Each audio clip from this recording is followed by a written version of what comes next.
চট্টগ্রাম কক্সবাজার মহাসড়কে ভয়াবহ সড়ক দুর্ঘটনা। চকরিয়ার ফাঁসিয়াখালী ফরেস্ট চেকপোস্ট এলাকায় যাত্রীবাহী বাস ও প্রাইভেট নোহা মাইক্রোবাসের মুখোমুখি সংঘর্ষে বিশ্ববিদ্যালয়ের 2 ছাত্রীসহ একই পরিবারের 5 নারী পর্যটক নিহত হয়েছেন।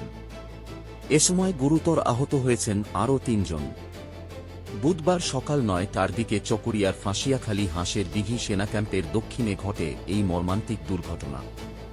নিহতরা হলেন রুমানা আক্তার রুমি, বয়স 60, তার মেয়ে কুমিল্লা বিশ্ববিদ্যালয়ের MBA শিক্ষার্থী সাদিয়া হক, বয়স 23, চট্টগ্রাম বিশ্ববিদ্যালয়ের অর্থনীতি বিভাগের ছাত্রী ফারজানা মজুমদার, বয়স 24, লিজা মজুমদার, বয়স 25 এবং রাশেদা শিল্পী, বয়স 50।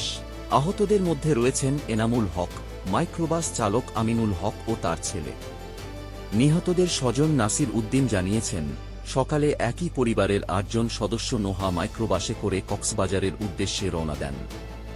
পথে চকরিয়ার ফাঁসিয়াখালী এলাকায় বিপরীত দিক থেকে আসা একটি যাত্রীবাহী বাসের সঙ্গে মুখোমুখি সংঘর্ষ হয়। ঘটনাস্থলেই 5 জন নিহত হন। তারা কক্সবাজার থেকে ফেরার পথে চকরিয়ায় তাদের বাড়িতে যাওয়ার কথা ছিল। মালুমঘাট হাইওয়ে থানার ইনচার্জ ইন্সপেক্টর মেহেদী হাসান জানান, খবর পেয়ে পুলিশ দ্রুত ঘটনাস্থলে গিয়ে আহতদের উদ্ধার করে হাসপাতালে পাঠায়।